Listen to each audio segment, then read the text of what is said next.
So welcome all to the International Luxemburgist Network's forum, Gaza and the Election, Which Way Forward?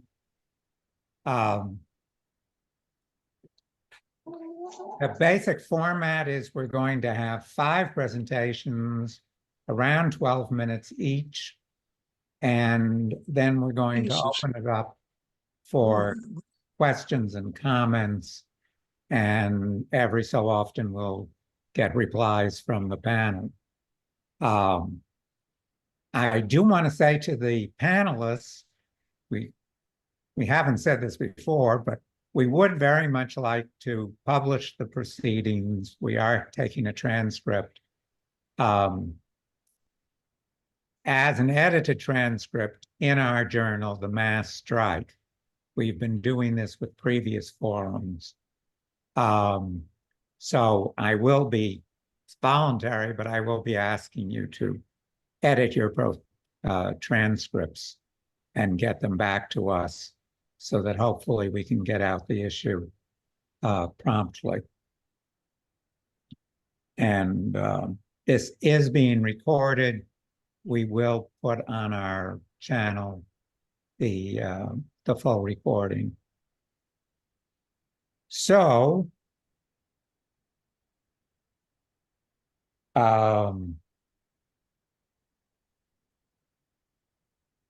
shall we, don't think that, Jay, are there too many people to have introductions? What's your opinion? Yeah, because we do want to have a lot of time for the question period, but maybe people could just introduce themselves briefly if they ask a question in the second half of the forum. Right. Okay. So I'm going to start by introducing our first speaker, who's Mike Howells, Firebrand of New Orleans, a extremely long-term activist, decades-long activist from many causes in New Orleans, and a member of International Luxemburgist Network. So over to you, Mike. Yeah, hello. Hello, everybody. Thank you, Eric. Now, when I looked at the title of this talk, what really grabbed me was this statement, which way forward? Which way forward? Because it seems like the movement, for a number of obvious reasons, is at a crossroads and in a bit of a hump. That's not unusual. Every movement goes through its ups and downs. So anyways, for me, remember, as you've heard, I'm speaking from New Orleans. So those are the material conditions that I'm approaching this. But also what I have to say should resonate with people from other cities, particularly port cities like New York or Seattle or San Francisco, wherever. All right, so let me start. Well, hopefully it'll help everybody because there's usually some sort of shipping going on in every community. By this point, it should be pretty clear to the members of the Palestinian Solidarity Movement that voting Democrats or Republicans into office is not going to stop Washington from shipping weapons off to Israel. And that's my main focus here. You know, what can we do in the U.S. to aid the Palestinian people and to stop the slaughter? And the reality is in the United States is there's a bipartisan consensus in Washington that sending U.S. military aid to Israel holds more value for U.S. imperialism. It holds, excuse me, a value for U.S. imperialism that outweighs the cost of diplomatic headaches caused by Israeli atrocities committed against the Palestinian people in Gaza and elsewhere. And now I guess we could throw Lebanon into the bunch. So that's a starting point. It's an ugly starting point, but that's the reality. So I think for a lot of the more, mainstream, or I would say reformist elements in the movement, the idea is, well, if you can't get Congress and the White House to stop shipments of military supplies from this country to Israel, then basically the battle is over for trying to stop sending military supplies from the U.S. to Israel. Now, revolutionary Marxists recognize that Congress and the White House do not have the final say when it comes to whether U.S. military equipment is shipped to Israel or not. And those who hold that position are guilty of what I call guilty of parliamentary reductionism, that they're exaggerating the actual powers that Congress and the government has on this matter, though they have, of course, enormous power. Now, a closer examination of the existing material conditions in the United States in places like New Orleans, New York, Seattle, wherever, reveals that in the final analysis, the people who determine whether or not weapons leave the United States are the port workers. And I think a starting point for the movement in this country, the solidarity movement, to step forward is to cast aside this idea of parliamentary reductionism, because that just basically encourages us to surrender. Okay, and there's no need we have to do that. No guarantee of success, but no, we don't have to put all our eggs in one basket. The situation isn't that bleak. If we look here, the key here is to familiarize oneself with how military supplies are forwarded from this country to Israel. And the way that's done for the most part, I'm sure that maybe a little bit gets shipped over by way of jets and that, is overseas shipping. There's an incredible amount of this military aid from the U.S. to Israel that goes by way of overseas shipping. So as I said, I'm seeing it from New Orleans standard. So for example, the Israeli Trade Commission reports that more than $3 million worth of military supplies bound for Israel passed through the port of New Orleans in May of this year, $3 million. I mean, collectively, that may not be a huge sum, but if you throw New York, Seattle, San Francisco, Los Angeles in there, it'll add up big time. Now, in New Orleans, we have a group called No Ships. New Orleans, quote, New Orleans Stop Helping Israeli Ports, which has done a lot of good research work and has lobbied very around this issue. What No Ships has done is they've gone to the Port Authority of New Orleans and pointed out that these military supplies being sent to Israel are violating international law. And given that reality, the Port Authority has a legal and moral obligation to impound military equipment going through our ports to Israel. Now, problem here in dealing with the Port Authority of New Orleans is pretty much the same problem we have in dealing with Congress or the White House. The Port Authority of New Orleans, just like the Port Authority, I'm sure, of New York, New Jersey, wherever, is made up of loyal members of the U.S. ruling class. Okay, and they're all either Republicans or Democrats. If there's the occasional independent, they're still tied to the ruling class. So they buy into the analysis, which I've discussed earlier, that the benefits of supplying Israel with military aid to U.S. imperialism outweigh the diplomatic headaches caused by Israeli atrocities against the Palestinians and the other people over there. So obviously, well, I think anyways, you've got the same problem dealing with these port authorities that you have dealing with Congress, okay? But Fortunately, as I have implied, the Port Authority does not have the final say of what goods leave the Port of New Orleans. All right. That is the port workers. All right. In New Orleans, we have in New Orleans, there's a long history of port workers engaging in labor militancy. I mean, it goes up and down. Ports have traditionally been an area of great class struggle in New Orleans. I assume it's no different than the other port cities. And it's good to know that the final say rests with these port workers. We have the union here, not necessarily the greatest union, but they're supposed to go on strike, or they may go on strike soon, is the International Longshoremen's Association. We have, I think, local 3,000. And we've got 371 port workers who belong to this local of the ILA.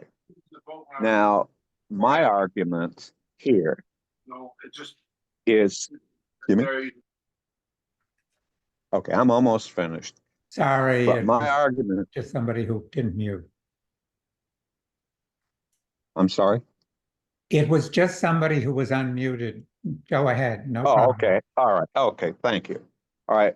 But the argument I have to put forward here in order to help the movement break the current impasse is that those wings of the movement in the port cities need to attempt to make a serious dialogue with the port workers of your prospective city, whatever city that may be. And that requires a turn to the working class. And that's different from what we've been doing in the movement. It's mostly been trying to, you want to get college kids, that's great. Anyone who you can get is great.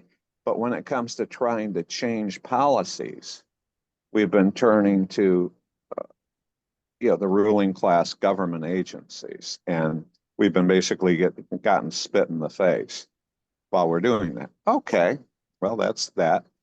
But remember, the material interests of the port workers are different from the material interests of the members of Congress or the members of the Port Authority, Port Authority Board.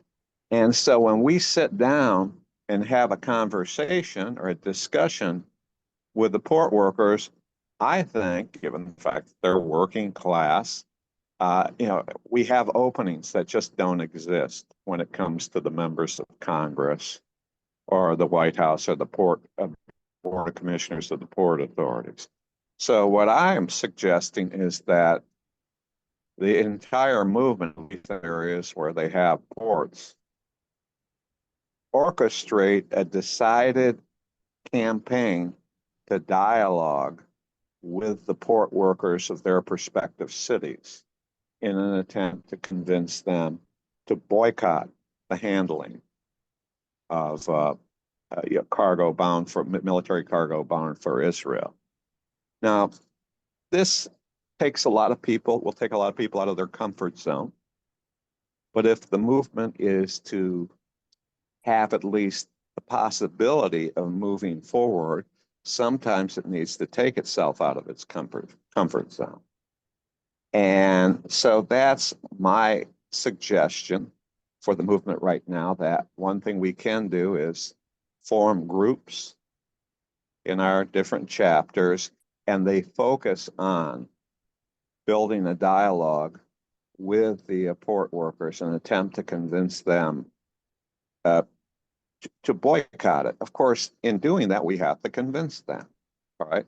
We have to explain to them that it's in their interests as well as the interests of the Palestinian people, and then have a damn good argument as to why it's in the interests of the port workers as well as the Palestinian people.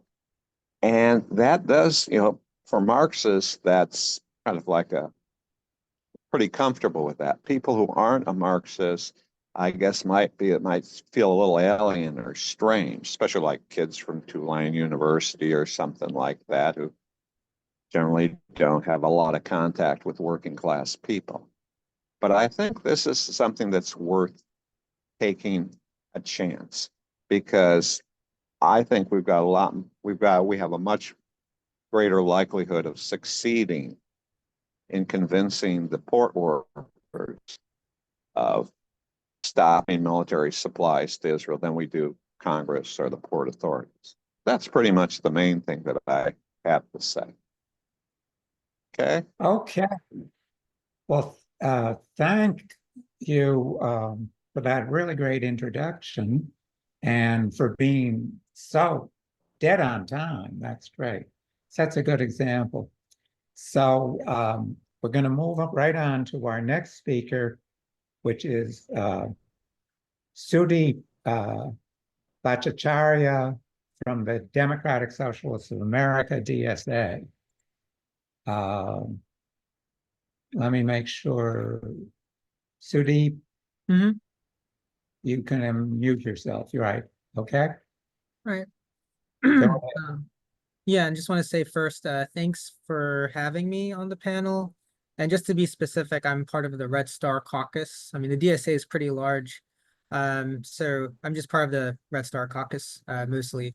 But yeah, so I have a little speech, so I might be like reading off of it a little bit, but just bear with me. So, Charlotta Bass, the first African-American woman to serve on a major presidential ticket as the VP candidate for the Progressive Party, stated in 1952 about the US, quote, "We fought to destroy Hitlerism, but its germs took root right here," end quote.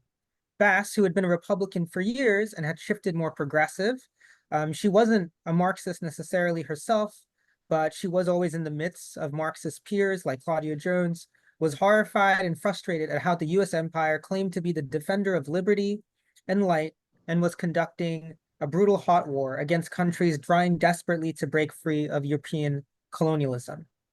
This is what Bass referred to as Hitlerism, as she watched US military expertise, arms, and weaponry being so swiftly shared with the right wing in Germany, Italy, Spain, and Portugal, where fascist regimes loomed large for the people of Europe as well as for their colonies in Africa. She would go on to say, quote, "Yes, it is my government that supports the segregation by violence practiced by Milan in South Africa, sends guns to maintain a bloody French rule in Indochina, gives money to help the Dutch repress Indonesia, and props up Churchill's rule in the Middle East," end quote. Decades later, in the shadow of the fall of the Berlin Wall that unleashed so much freedom throughout the world, we see the truth of Bass's words looming over Gaza and the West Bank as an apartheid Israeli regime conducts a genocide, one funded and supported by Harris and Trump and whitewashed by the mainstream press. According to The Lancet, the real death toll due to the Israelis' assault on Gaza since last October has now reached 186,000. There are countless images online of children missing the tops of their skulls, adults screaming for their children to breathe, children screaming for their siblings and parents to open their eyes, screaming as the blood is laid across people's faces thick. I remember one image of a young girl whose bottom jaw had been blown off. I saw doctors and nurses desperately seeking to hold up parts of her face that remained. I kept thinking, even if she were to somehow get the surgery she needed, as a person, will she ever be truly safe, to feel whole, to not go to bed years from now and wake up screaming in the dark? Jones, who I've already briefly mentioned, was a leading theoretician of the Communist Party of the US in the 1940s and 50s. She was an unabashed Marxist-Leninist. She recognized how US hegemony was an obstacle, standing between the masses and a better future in which people truly led dignified and joyous lives rather than what we have now, a life dedicated to work, a life that's dominated by the whims of businesses large and small, a life in which we can't access what we need to live without having to navigate the private power of the so-called marketplace. Jones peered through the veil around the same time as Bass challenged American hubris abroad and emphasized how there is a common political horizon that all working peoples must aspire to, which is socialism. All peoples, African, Asian, Latinx, depend on this reality coming to fruition, regardless of gender, regardless of sexual orientation. Quote, "Complete emancipation of women," as she argued, is through socialism. US capitalist power runs counter to this objective need. US capitalist power is what's bringing us to the brink of World War III. It is through the US capitalist order that some of the most regressive political coalitions the world has ever known gain power. From gang leaders in Indonesia to fascists inside Venezuela now seeking to overturn its Bolivarian revolution. The US capitalist order allows companies to soar high on the blood, sweat, and tears of the masses, whether one is working in an air-conditioned space, eyes darting across Excel spreadsheets, or one is employed to remain on their feet at their cash register until their feet swell. Quote, American monopoly capital can offer the masses of American women, who compose more than 1/2 of our country's population, a program only of war and fascism, Jones had stated. The fight for Palestine must be contextualized as part of this broader struggle. If Palestine is to be erased, not only are we to lose millions of beautiful souls from this planet, people with dreams, people with loved ones, people who spend days looking up at the stars, not only are we to lose liberation for so many, we are to take a giant step backward from defeating US power globally, and in bringing a new political future that would benefit most everyone into the light. If we are to lose a free Palestine, not only would Israel continue its assault on the region, the US would continue to lead the world into an abyss. But how do we, within the belly of the beast, contend with this broader struggle? How do we do more than romanticize struggle, but in fact win? First, it's important to say that electoralism should not be easily dismissed. There are immediate needs that government legislation can help, which includes an arms embargo on Israel. Second, we must find ways to support students who have been the conscience of a nation so far, who've been so brave and committed to the Palestinian cause. But we cannot elect our way to Palestinian freedom through either the Democratic or Republican ticket, nor can we win Palestinian liberation solely through campus-wide protests. That too would be naive. Electoralism does matter, again, in the sense that they can create openings for legislations that can indeed improve people's lives in the immediate sense. When people win, that's when they feel more empowered to keep going. However, what is critical here, and this is a lesson that Lenin teaches us, a lesson that August Nimps writes in his seminal work, The Ballot, the Streets, or Both, that socialists invested in the end of US empire and of capitalist rule must seek to run independent of major parties. Furthermore, the development of a pro-socialist constituency never ceases. Such a constituency, when developed through campaigning and antagonisms, are willing and capable to also pressure people who are not our allies, those who are Democratic and Republican lawmakers. Jones encouraged this approach immediately following the end of World War II. Again, I quote, "In working for a stronger peace movement among the women as such, we must draw the masses of women into the impending 1950 election campaign, and thereby, on the basis of their experiences in the struggle," and this is a very key part of her words here, "help raise their political consciousness to the understanding of the bipartisan demagogy, and the hollowness of Truman's tall promises." Refusing the strategy means denying ourselves the power we need to shift politics until we do have a revolutionary rupture.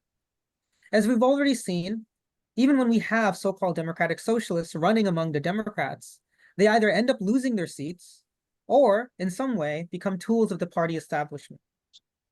Class war is the second core element to our movement gaining strength and winning state power.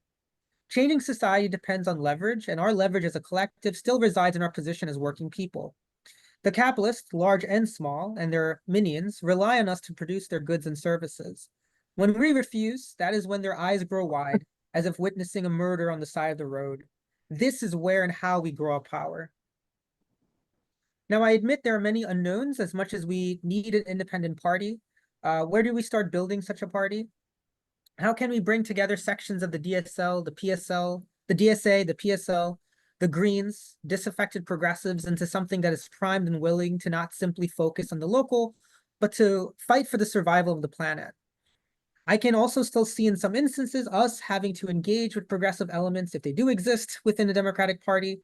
Legislation is legislation, and yet how must we engage without us sinking deeper into a trap in which we all are as yet another interest group? Opportunity for revolution can also be fleeting. With every crisis, desperation deepens. People, in a world still lacking an international Marxist movement that can win power, are thrown into a blender. Cynicism becomes common sense as people retreat into what they think they can control, like looking for an extra job, or working longer hours, or spending more time at the bar. Asada Shakur said, after her own time as a revolutionary in the States before escaping for freedom to Cuba, quote, "People get used to anything. The less you think about your oppression, the more your tolerance for it grows. End quote. A lot of hard work has to be done. A lot more sadness, anger, and other emotions must give way to political clarity. We fight that all peoples shall live, Bass had reiterated to our audience that day in 1952, just as the Cold War had started to commence. It is either socialism or the extinction of the Palestinian nation. It is either building and developing for revolution or allowing ourselves to remain captured to the political aims of a pro-genocide party. There is no free world unless the left in the US is willing to politically mature and follow through on the vision of men and women such as Bass, Jones, Shakur, George Jackson, among other great US Marxists and internationalists, and accept our historical responsibility, which is the dissolution of the US imperial regime. And yeah, that concludes my comments, and I look forward to the Q&A. Okay. Thanks very much, Sudip. Again, people being very much on time. So continuing right along, we have Christina Khalil, who is the Green Party U.S. Senate candidate in New Jersey, where we are. So take it away, Christina.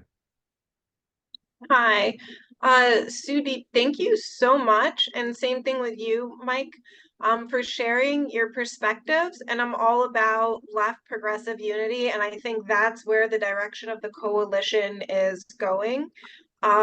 Just because we're all tired of the failed two-party system. And we do need to get the progressives oh, I'm getting a pop-up here. Okay, we do need to get the progressives that are left in the other parties to come over on our side, because the failed two-party systems, which is a one-party system now because they both only work for each other's interests, are just really focused on the corporate donors, not the voters. With that being said, so I am, just to give an introduction, I'm a first-generation Egyptian. I grew up in foster care. My family is in Alexandria, Egypt. I grew up in foster care here, and I was born here. I'm a social worker and an activist, and I got into politics because I was tired of the mental health cuts, the unaffordable living, and it was me constantly having to advocate for my clients or a group of people, and just seeing the glaze and the carelessness in the politicians or the judges or the prosecutors or whoever was working for the government official, the state worker, like how much they just don't care. You can explain everything to them and they're going to yes you to death, especially during voting season, and not actually pass any legislation or even write the policy. I have invited so many people within the so many years of me being a social worker. Oh, why don't you come see this? Why don't you go over here? Why, if my words aren't good enough, or if our words as a group aren't good enough, why don't you show up? And then you only get a response back, a generic email response, when you're like inviting people for something important that's going on. So that's why I decided to go again. I was the first person to actually put my name in against Menendez, because after his first federal trial, the party really exposed themselves by just rewarding him with another term, not actually standing up against him. And then I did start off as a progressive Dem, and then I saw how bad New Jersey was treating the progressive Dems, because there was an election for local offices in 2023, and I am acquaintances with some of them, and the way they were treated and pushed out was just horrendous. That if I had any shot, and plus I did speak to some of the chair members, and they told me that their donors are not interested in progressive policies, and they would continue to be supporting Menendez or whoever they picked. And that was before the public media really went on the haywire to push Menendez out. But again, the only options on both parties is people who have been bought out by corporations, not really what's happening. So now going back to what the main focus of this conversation is, which is Palestine, the one thing I can say is if elected, I'm able to fight, right, and put out policies that's going to rebuild Palestine. And being a third party and not having corporate donors, it gives me the freedom to challenge people in office. And that's what I like about the third parties. We're able to challenge the establishment. We're able to go on record and say this is horrendous, and we're able to actually give it our all in our own congressional seats or local office and say that we do not stand by this behavior, because we're able to actually work for the voters. And people say, oh no, let's just, stick with the same party and try and push them left. But my response is, and this is how I am always at work, why would you invest into having to beg someone over and over and over again to do the right thing when you could just put someone in office and they'll just work? That just saves. I don't have the energy. I'm a busy person. I work a full-time and a part-time while I'm running this campaign. So I don't have the energy to beg another human being to do the right thing. If the money is going to make them, choose the horrendous actions, then I wanna support the person that I don't have to beg. I want to support the person that just has humanity in them, that has morals in them. So that's where I'm at, where I'm all about a left progressive unity, and let's all of us move forward, PSL and everyone else, as one unit and support each other however we can. And that's how I feel like the movement's going to go. And then rebuilding Palestine is not just a policy, but it's also going to help tackle the inflation within the US as well, because we're going to be able to create jobs, and we're going to be able to build the homes and everything and then transport them overseas. And then we're going to also invest in the infrastructure to assist people in Palestine with the forever medical trauma and the mental health trauma that we have caused. So we're going to try our best, and I do believe we're going to be successful with a law, is to help develop healthy coping skills and healthy ways of living without people wanting to have the anger that they so rightfully have towards us. So everything is a trauma-informed approach, and also a way to tackle inflation as well within the US. And that's my policies just for Palestine. I think that would be one of the best ways to move forward, is taking accountability and start helping instead of hurting. Thank you. Okay. Thank you very much, Christina. And again, we're not only staying on time, we're even moving a little ahead of schedule. So this is an example to you, Jay. The next speaker, Jay Arena, also of the International Luxemburgist Network, himself a former independent candidate for county executive. And take it away, Jay. Okay. Well, it's good to see a lot of familiar faces and names, as well as some new faces and names as well. So the task before us in this forum is, how do we chart a way forward? In contrast, which won't come as a surprise to many in the audience, the Democrats and the Republicans and the billionaires that control them are dragging us backwards. In fact, as Rosa Luxemburg predicted, they are taking us back, ushering us into a new dark age, a new barbarism. And unfortunately, there are many different expressions of this new dark age, this new barbarism. We have fascists who we thought had been buried in the rubble of World War II, are rearing their ugly heads in the United States and around the world. We have new pandemics breaking out, declining birth rates and life expectancy. And most grotesquely, we have the Zionist regime with full support from the US carrying out a genocide in Gaza, which we want to emphasize is a threat to all, as our slogan has been, save Gaza, save us all. So how do we redirect this train? How do we build a movement that can end the genocide and win the world that we want?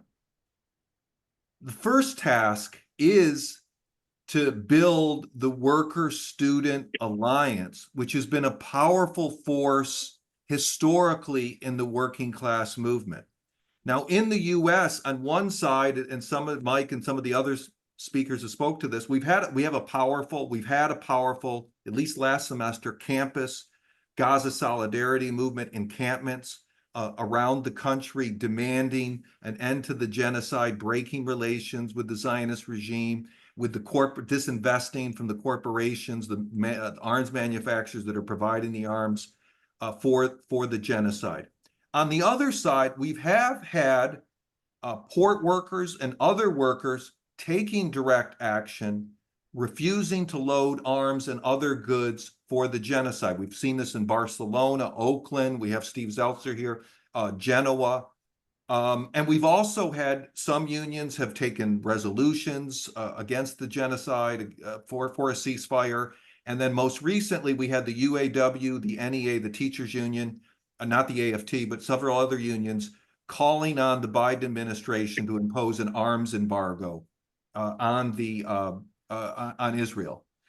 But to push this forward, to create this alliance, which we haven't really seen so far, we could have delegations of students from the student movement going out to the port and making an appeal to the workers to refuse to the truckers and the dockers to refuse to handle arms and other goods going to the genocide.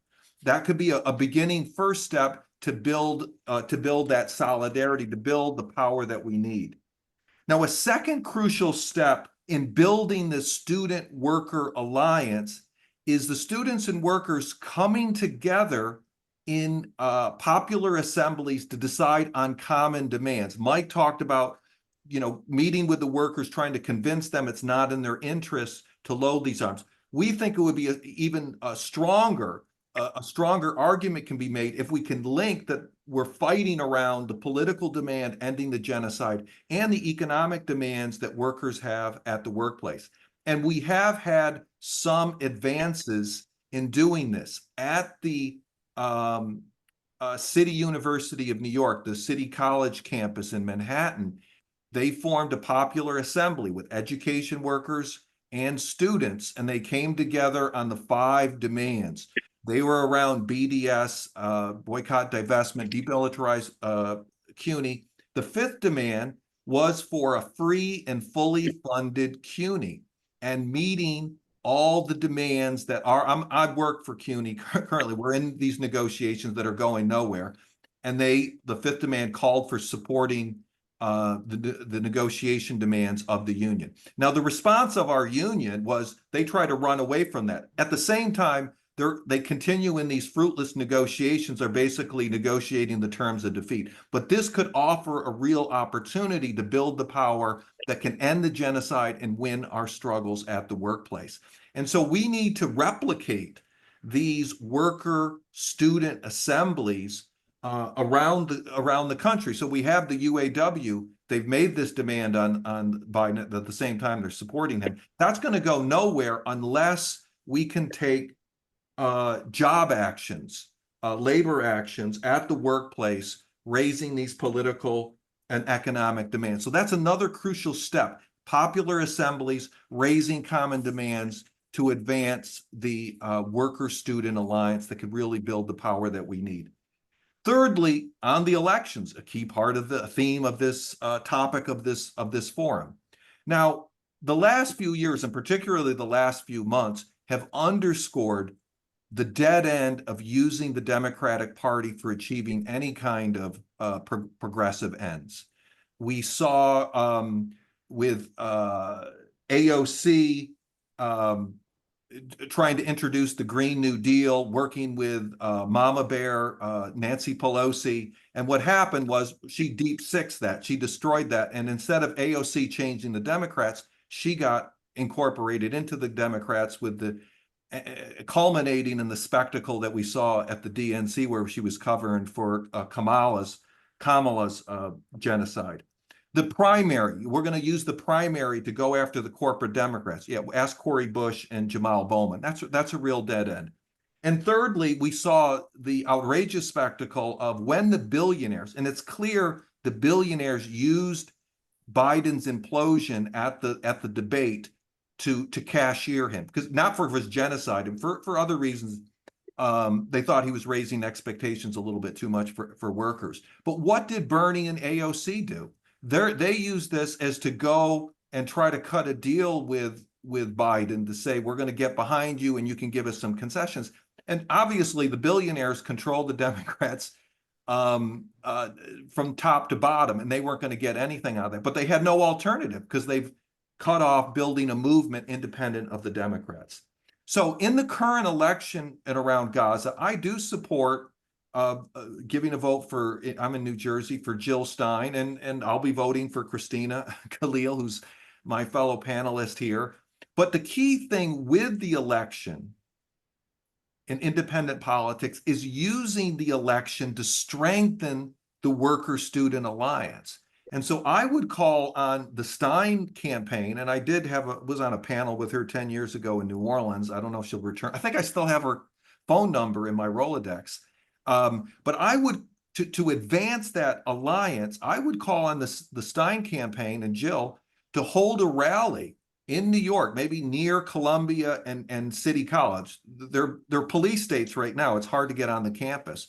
But working with the student leaders, having a rally, and then leading a delegation to the Port Newark, which would be the closest in the metropolitan area, the most important one, to appeal to the workers. And also we have, as Mike mentioned, October 1st, we could be seeing a port strike from down the East Coast to the Gulf Coast. They'll be connecting New York and New Orleans.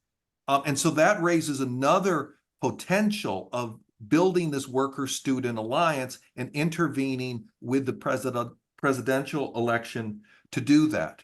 Now, going forward after the election, our movement needs to be running small d, democratically controlled candidates at local, state, and congressional levels with a platform that's arrived at through popular assemblies of all our movements. And to use a term from Gramsci, this is a major trench that the movements in the United States face. Also globally, but particularly in the United States, the single issueism. We're in these little silos. And to have any power, we're going to have to break out of those, not only on the parties, but on these movements, oftentimes NGOs. But we need to come together to hammer out a popular program and plan of action to win them. We have seen this. We can take a page. We can also, we don't want to be arrogant. We can learn from the Iranian struggle, who have issued recently, the revolutionary movement there, a set of demands to unite the movement. And so we should be doing that going forward, have an electoral arm, but also fighting in the streets. And this is, as a Luxemburgist, this is very important to prepare the ground for the mass strikes, which have been the key tool for the working class movement to make any advances. Now I'm reading right now Vincent Bevan's If We Burn about the mass strikes during the teens, the last decade. There were big uprisings, right? None of these were called from above. They were classic Luxemburgist mass strike processes. Now, he talks about the limitations without having a Luxembourg analysis, but what we can take is they couldn't go as far as they could as their potential, because we hadn't, before the uprising, during the law, we hadn't agreed on a set of political and economic demands as we saw that emerge in a mass strike process. And as a result, these mass strikes were not able to go as far as they could. Many cases, they were hijacked by the right wing. And so to avoid that disaster that we saw in the previous decade, to prepare for the future mass strikes, which are guaranteed, capitalism is helping us and laying the conditions for a new wave of mass strikes to emerge. To be able to take full advantage of them, we really need to come together, again, in popular assemblies, at local levels, and then we should have delegates to form at a national and international levels on a key set of political and economic demands that can move us away from the barbarism that, again, the Democrats are preparing the ground for as well, including with this further right-wing turn under Harris, and toward the world that we need and can achieve. So I'll end it there. I don't know if I was able to meet the time limits of my. Yes, you just did. Oh, okay, right. So I'll end there, and I look forward to the discussion that follows. Okay. And hand it over to my comrade from Staten Island who works there, Justine. We're 4 for 4. Thanks, Jay. And our final speaker will be Justine Medina of the Communist Party USA. Justine?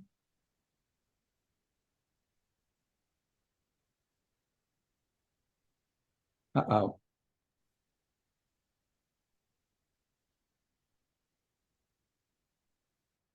Justine?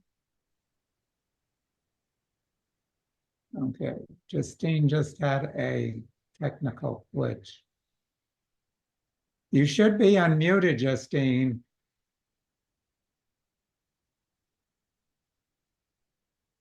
Do you have are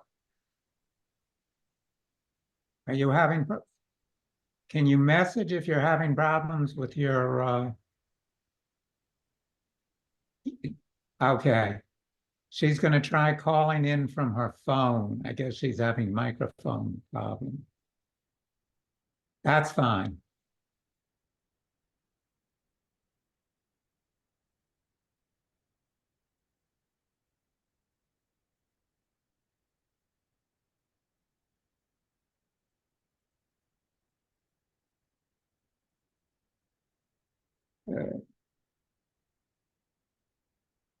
I'll just make a short comment while we're waiting for Justine to rectify her technical problems, is that about reconstructing Palestine, we in the Luxemburgist Network have been working for some time developing and fleshing out economic program on how workers in the United States and other developed countries can actually redirect resources to reconstruct the entire planet, including, of course, our own decaying infrastructure, and financed by taking back the money that the ruling class has stolen from us. So we can actually do that on a very large scale. So Justine is with us now. Okay, Justine, can you talk? Yeah, I could talk. I don't know what was going on. Can you all hear me? Yes, you're fine. We can hear you and see you both. Welcome Great. back. Wonderful. Thank you. Okay, I'll do my best to meet the pressure of the time limit. I wrote out some remarks, so I'll try to read fast.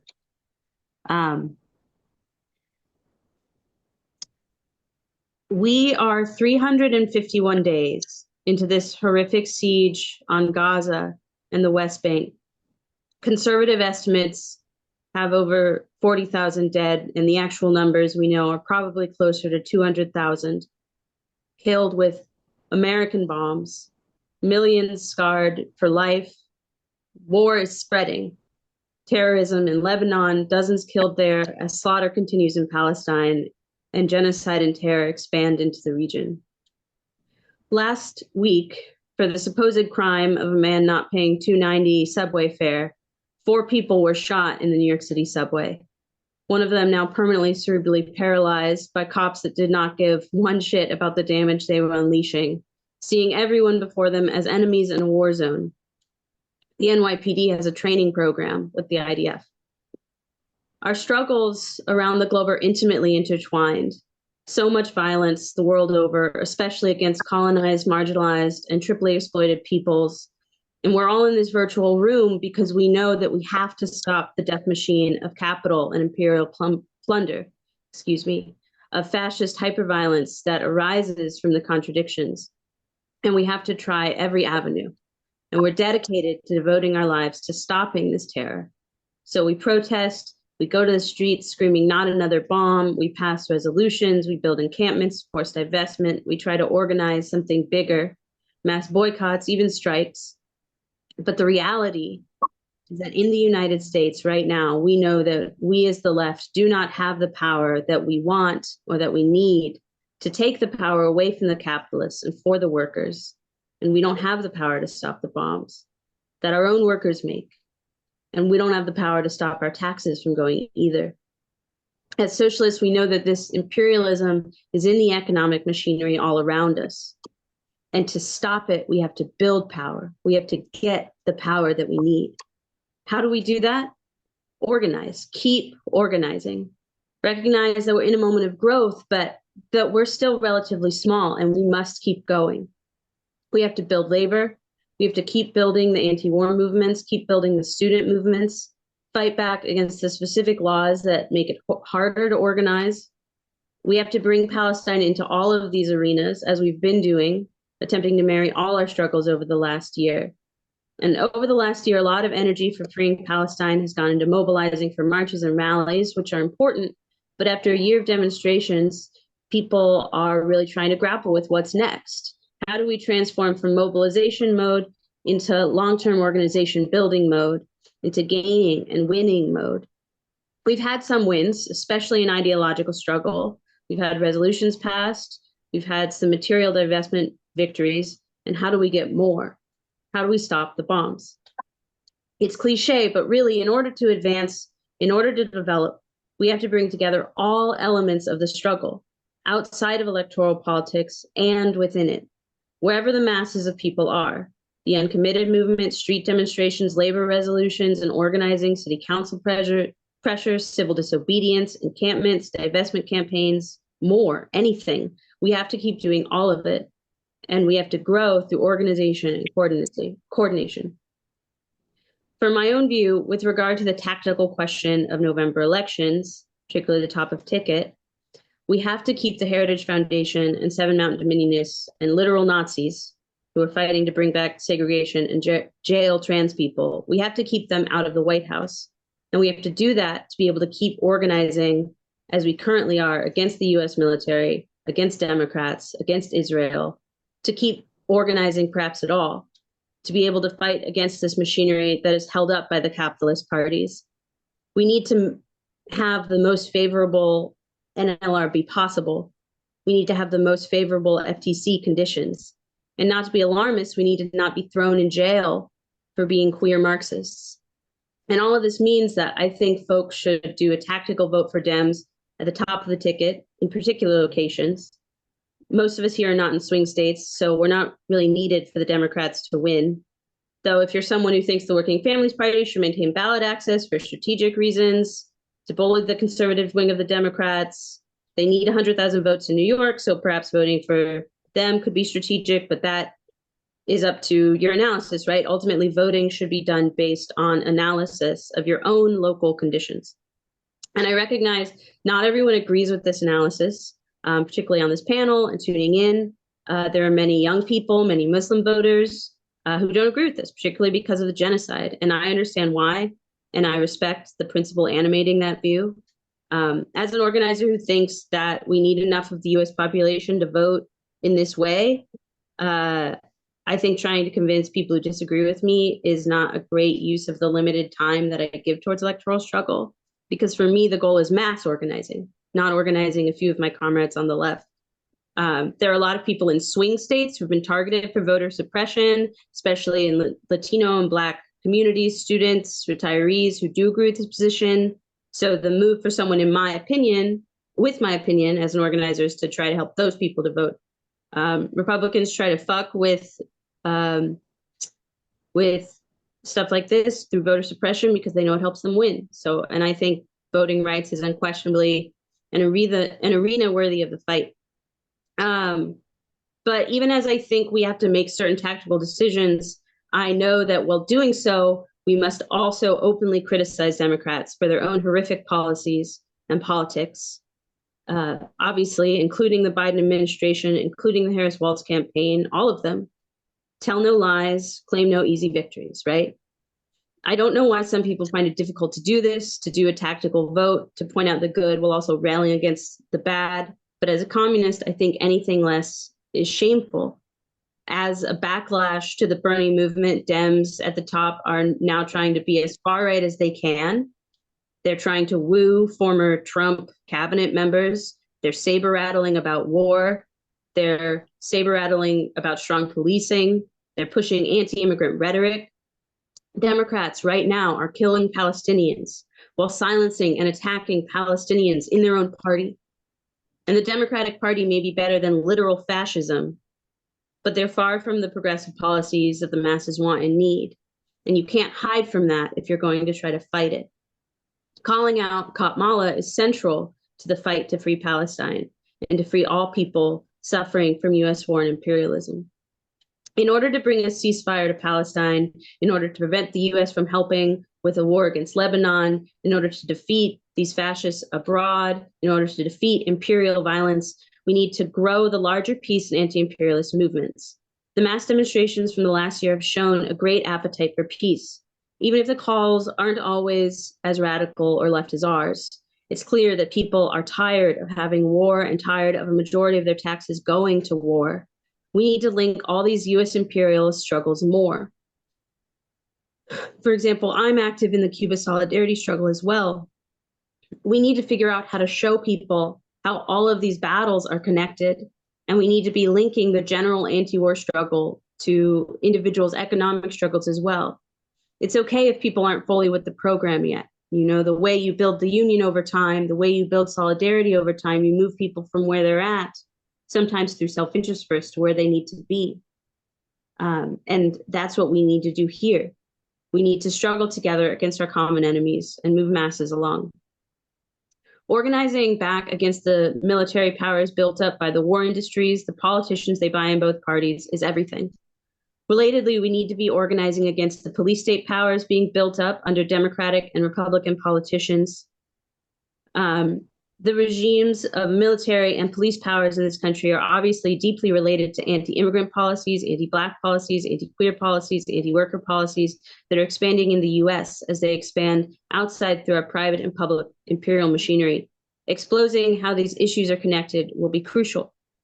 This is a long-term fight, and there's no easy answer on how we help Palestine tomorrow except keep doing what we're already doing, which is everything we can. We must keep organizing our movements, keep expanding and growing beyond pockets of the left, but really connect in mass struggle. Build labor, build our unions, build the student movements, build towards the 2028 May Day general strike. Of course, we must build a strong third-party movement to challenge capitalist hegemony.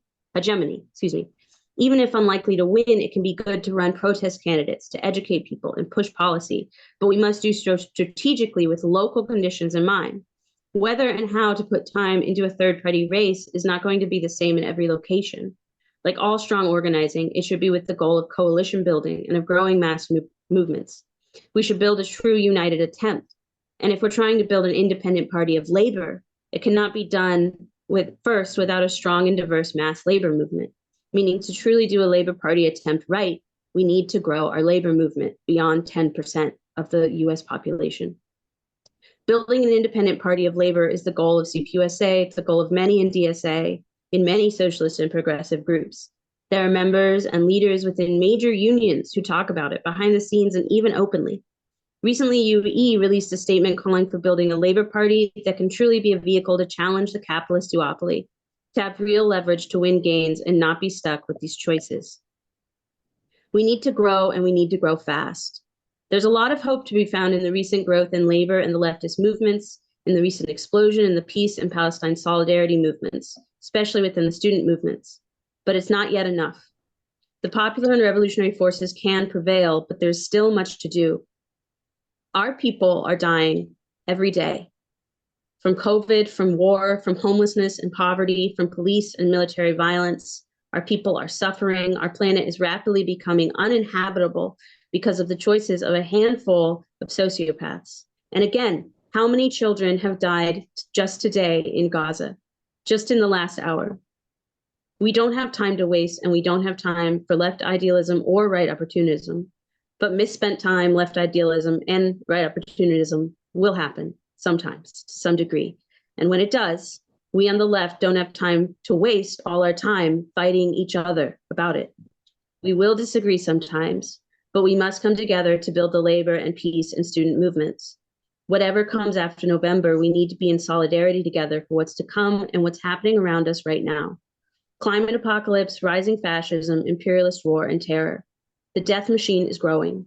The only way to survive is for the working class and exploited masses to come together in solidarity and organize for life, for love, for peace, and for humanity. We know the stakes. We must free Palestine. We must free everyone.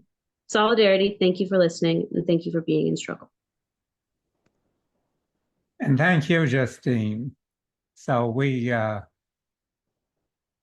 thanks to you, we are 5 for 5 on time. This is really remarkable. I don't think actually don't think I've ever experienced this, but we have a left organization that completed an hour of speeches in exactly 60 minutes. So a historic first, offering a good discussion. And I think, just listening, we have a lot of points of unity that we do agree on and can help us to work together in the coming weeks. So with that, I will open it up for discussion. Try to emulate the speakers and keep your remarks brief. We would like people to keep the remarks to 2 minutes. Comments, questions, you can either direct them at an individual or at the panel as a whole, and we'll take 5 questions and then have the panel respond briefly so that we, allow enough time for the audience to participate. So, yeah, do use hands. And Steve Zeltzer from the West Coast. Yeah, thanks. So, I think that Michael Howells' position that we should go to the ILA strike, support them and solidarize with their strike and raise the issue of the ZIMS lines, which are shipping Israeli products back and forth to Israel is something that is important. And I'm involved in a fight against the Histadrut. And I think none of the speakers have really talked about the role of the AFL-CIO bureaucracy, because the AFL-CIO is a major obstacle to fighting for solidarity with the Palestinian working people. They're working with the CIA, the National Endowment for Democracy. They have direct relations with the Histadrut, which is a racist Israeli trade union federation. So actually, the Labor for Palestine organization, which I'm participating in, we're having a rally at the AFL-CIO, a protest to hold them responsible for the genocide because they're supporting it. They're not calling for any military blockade, and they support the Zionist state. It's going to be October the 4th in Washington, D.C. at the AFL-CIO headquarters at noon. So we're going to confront them, which I think is important because, again, one of the reasons there's not more action, the unions in Britain, for example, on October the 10th are having a national day of action, the TUC, to blockade military weapons. They're not taking action, direct action, which they should, but at least they're actually having a protest around stopping military arms to Israel. The other thing that I think has to be addressed is fascism. I don't think really the speakers understand, frankly, the danger of a fascist coup in this country. Trump has said he's not going to accept any kind of election results unless he wins. I think we need a united front in the labor movement, the working class, among students against a fascist coup that Trump is going to organize. He's got billionaires who support him. It's a great danger. So I think in fighting for a political alternative in the working class, a workers' party, we're for a mass workers' labor party. I'm a member of the United Front Committee for a Labor Party. We have to put it in the context of fighting for democratic rights. And everyone knows about the repression of students, faculty, the attack at UCLA by the Zionist and the fascist, which was supported by the police. Only one person has been arrested. There's massive repression going on, organized, coordinated by the Democrats and Republicans. So I think we need to actually organize a united front and let workers know that if there is a fascist coup, there needs to be a general strike, a national general strike. And the Vermont AFL-CIO actually called for that in 2016. And Trumka, the head of the AFL-CIO, said that he was going to put them in trusteeship. They didn't want them to discuss a general strike. I think that's on the agenda today. So the other point is we have to connect with workers around the Labor Party issue, around concrete issues. And one of the things that's happening now is that the residents and workers of East Palestine, where there was a contamination by a derailment of Norfolk Southern, were contaminated, poisoned, and they've lost their health care because they couldn't work. So they're demanding that the Stafford Act be instituted, which would allow them to get health care and also money to move out of their contaminated homes. And Biden is refusing to do that because he's controlled by Norfolk Southern. The EPA are captured agencies. So on October the 18th, we're going to be having a delegation of East Palestine workers at the EPA in Washington, D.C., demanding that they institute the Stafford Act. And as far as I know, it's the only national rally. The Green Party has endorsed Jill Stein. It's the only national action making any demands on Biden and the government now in Washington, D.C. So I think if we can win that victory, it'd be important. It also shows the lack of health care for working people in this country. You have to fight to get health care for people who are involved in a chemical catastrophe caused by profiteering, rail company. So I think we have to connect. The fight for a workers' party, a labor party, is connecting the actual struggles of workers in their jobs, in communities, as far as healthcare, and also taking up the role of the trade union bureaucracy. The union bureaucracy are most unions. We've got the Minnesota Nurses Association that is supporting it. The Professional Staff Congress in New York just passed it. But the union bureaucracy does not want to fight Biden, not only over Palestine, but certainly, or Harris over Palestine, but certainly over concrete issues like healthcare for the people of East Palestine. We have to raise that and say that's one of the reasons we need a workers' party, a mass democratic workers' party. So I think those are some of the issues that I think we can unite around. And October the 4th, protesting the AFL-CIO, October the 18th, demanding that there be health care for the people of East Palestine. Okay, thanks, Steve.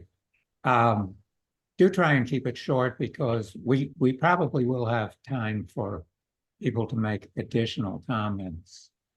But try and keep it to 2 minutes. All right, so people want to put their hands up. It's easier with this size crowd. If I see hands, that's the, if people don't know where their hand is, it is, yeah. What It about is my under comrade react. Chris Santiago? What did you think about our analysis of the situation at CUNY, where you now work?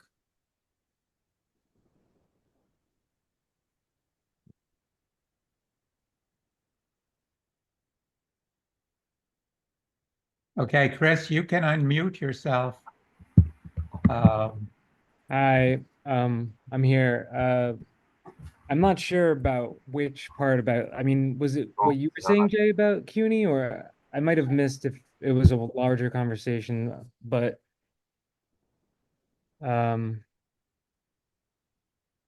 mean, the movement at City College was incredibly powerful, and as was at Columbia and around the country. So the students have really been leading the way so far, and we need to encourage that and continue to build those connections with them.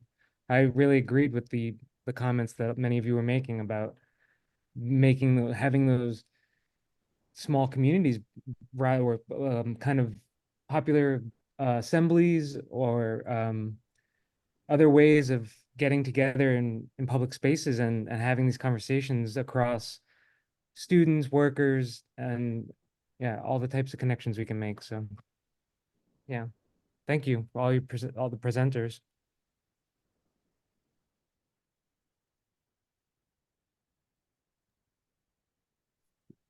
Yeah, Steve with Firebrand has his hand up. Oh, okay. Okay. Go ahead, other Steve. Go Okay, ahead. thanks. Yeah, my name is Steve. I'm with Seattle Revolutionary Socialists and Firebrand nationally. Yeah, thanks for the panel. That was very interesting. I totally agree with the position of most of the panelists that we need to be completely independent of the Democratic Party. We cannot really fully fight against the genocide and the various other attacks by the Democratic Party while also urging even a tactical vote for them. I think that is wrong. From the time Clark's on, he talked about the near independence, working class independence. We do not move the political situation to the left by moving people who are on the left towards the center, right? Towards supporting the Democrats in any way. So I think that's really important. The other issue I wanted to raise is immigration. I think that immigration is a really key issue today, and that the left should take a firm stand against borders and for the full equal rights for everyone in the United States. Who and be for completely open. We're not going to defend people against the attacks on immigrants by supporting so-called comprehensive immigration reform and all sorts of between things, especially when the Democrats and Republicans have united on one of the most right-wing anti-immigrant bills ever that was only stopped because Trump wanted to use it as an election device in this fall election. But we could see that coming up. We need to fight against the bill and for full equal rights and open borders. And I'd like any of the panelists to comment on that. Thanks. Okay, and Charles Rackless.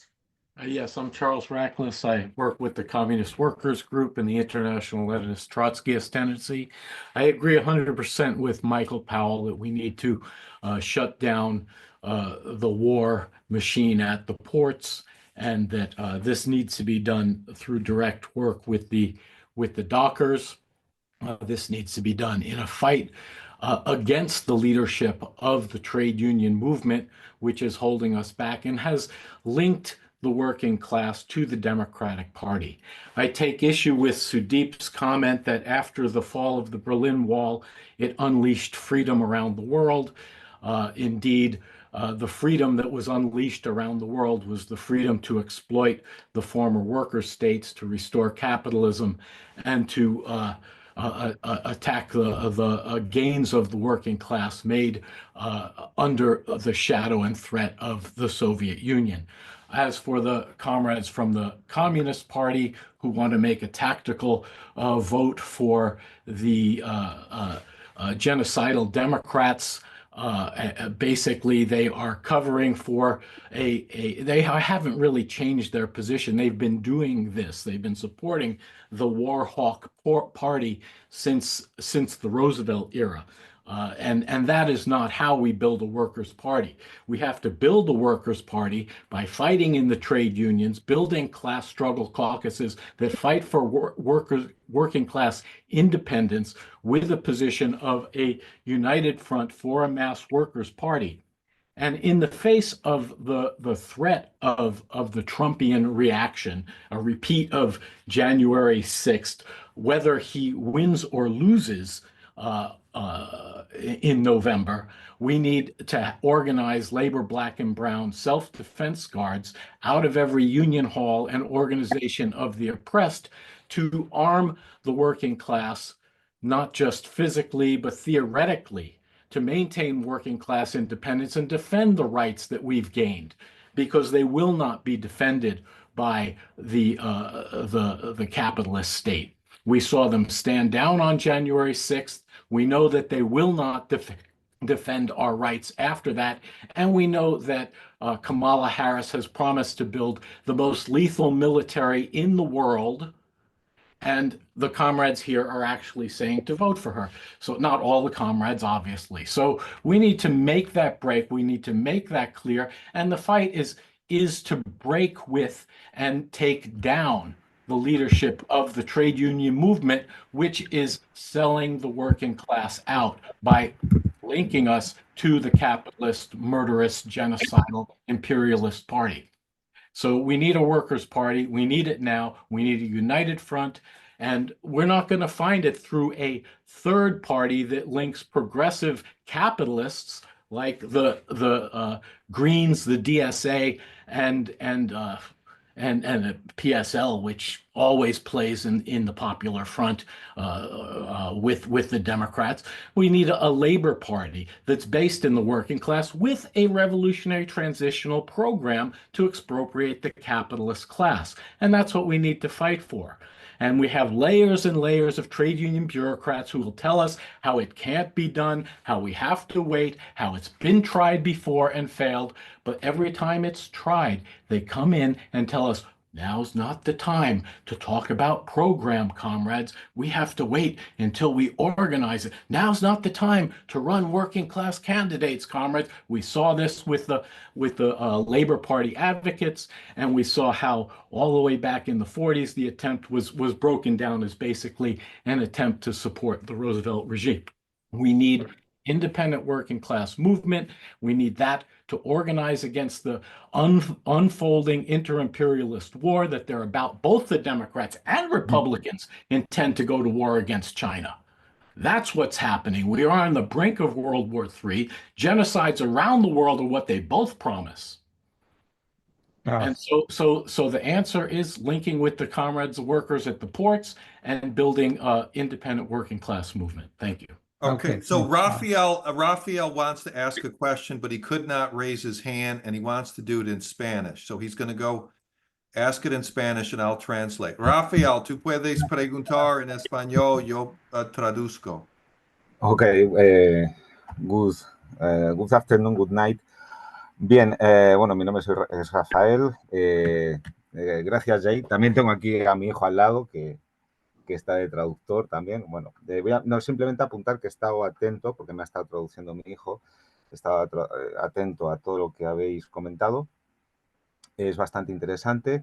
En general estoy de acuerdo con todas lo comentado. Simplemente reseñar que todo, creo, bajo mi perspectiva, que forma parte de un concepto de lucha geopolítica. Okay,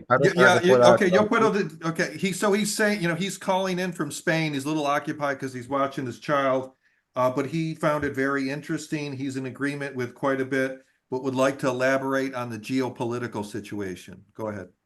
Adelante. Okay, my English is very bad. Bueno, entonces, ahora mismo la tragedia de Gaza unida a la de Ucrania no son conceptos aislados, sino que forman parte de una redistribución, una lucha geopolítica que ahora mismo los distintos capitalismos están realizando a lo largo del globo, ¿no? Aquí en el Estado español el tema, bueno, pues está parado. Los estudiantes hicieron acampadas. Paro aquí, Jay. Sí, sigue, yo tengo, sigue, adelante. Okay. Bueno, se paró todo un poco, ¿vale? Tuvo una subida fuerte, pero luego, bueno, se ha estancado un poquito. También es verdad, yo además estoy en el sindicato anarcosindicalista CNT, voy de primera mano y tengo información y todo está bastante paradito. Básicamente porque también, aparte, tenemos muchas luchas dentro del Estado español, desde la educación, la lucha de clases, los distintos grupos de personas, personas transexuales, LGTB y demás, y entonces está todo tan disperso que no hay realmente una coordinación, a no ser que sea de manera estudiantil, ¿no? No voy a añadir nada más porque creo que ha sido enriquecedor por parte de todos lo que habéis aportado y simplemente sería volver a incidir en todo lo que habéis comentado. Y sí, bueno, lo que comenté con Jay de, bueno, quizás también un poco quizás estructurarnos de una forma quizás más, no sé, porque acabo de volver a entrar y no sé bien cómo va, pero sí me gustaría que a lo mejor tener más contacto, por ejemplo, los hispanohablantes, que pudiéramos hablar, organizar, organizarnos, proponer en foros ya como más grandes como este, y porque vienen tiempos muy oscuros, el capitalismo lo sabe, de ahí el auge de la extrema derecha, y ellos ya se están posicionando, ¿vale? Los mercados ya se están agotando y necesitan ya la mano dura, y vienen épocas muy duras, viene una crisis, y creo que es el momento también de que tengamos una mayor coordinación en las organizaciones que estemos, bueno, pues proponer también lo que nosotros hablemos y demás. Yo por mi parte en el sindicato anarcosindicalista no tengo ningún problema, a pesar de que, bueno, pues no son marxistas, pero bueno, básicamente era eso, presentarme también. Okay. Y muchas gracias por brindarme la oportunidad de hablar y de estar con vosotros. Muchas gracias. Okay, thank you, gracias, Rafael. So Rafael, again, he's calling in from Spain. A few comments he made that the struggle in Gaza, in the Ukraine, are connected. These are geopolitical struggles of capitalists. In Spain, there's a student strike going on, also some labor struggles, trans movement, but there's no coordination among these struggles. Unlike the students are pretty well connected, but it's kind of like there's these various silos, but they're not kind of uniting. And I can't read my own writing. So he would like to have a future forum. He's involved with ILN, and he would like to maintain contact and hopefully have a similar forum among Spanish speakers, similar to what we're doing here. So he's glad to be here with us.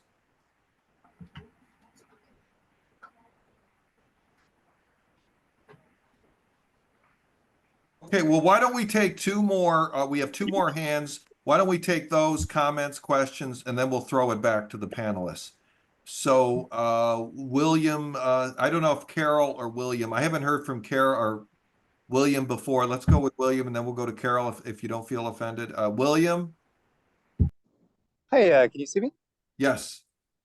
Hi, so I just want to say this is a fantastic panel. I really like things that a lot of people have said. I particularly like.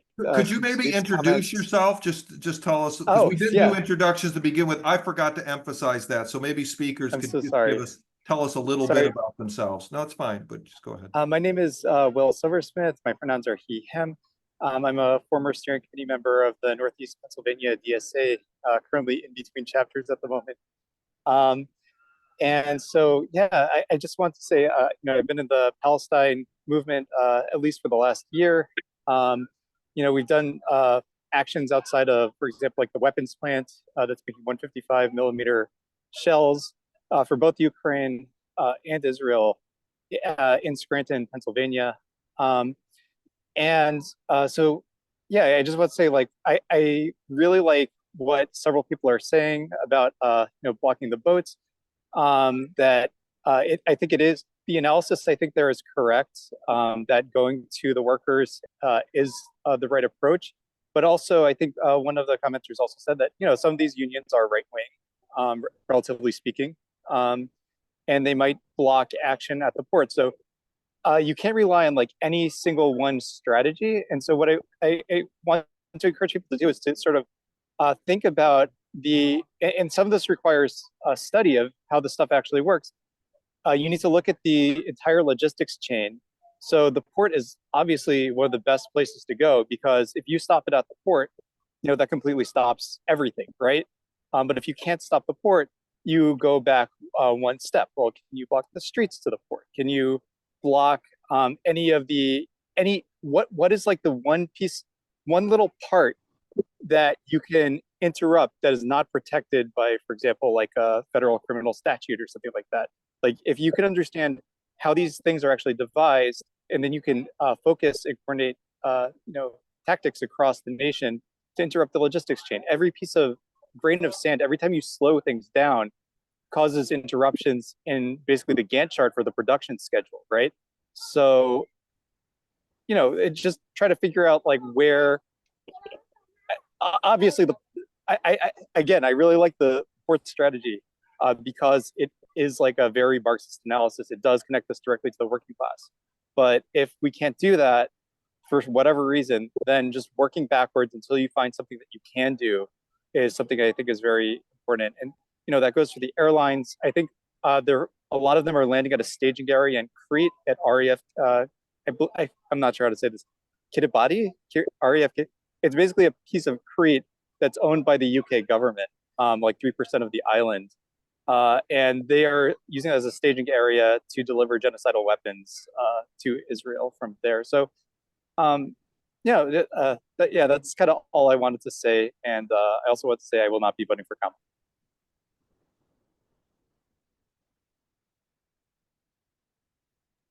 Thanks, William, for joining us. Where are you based?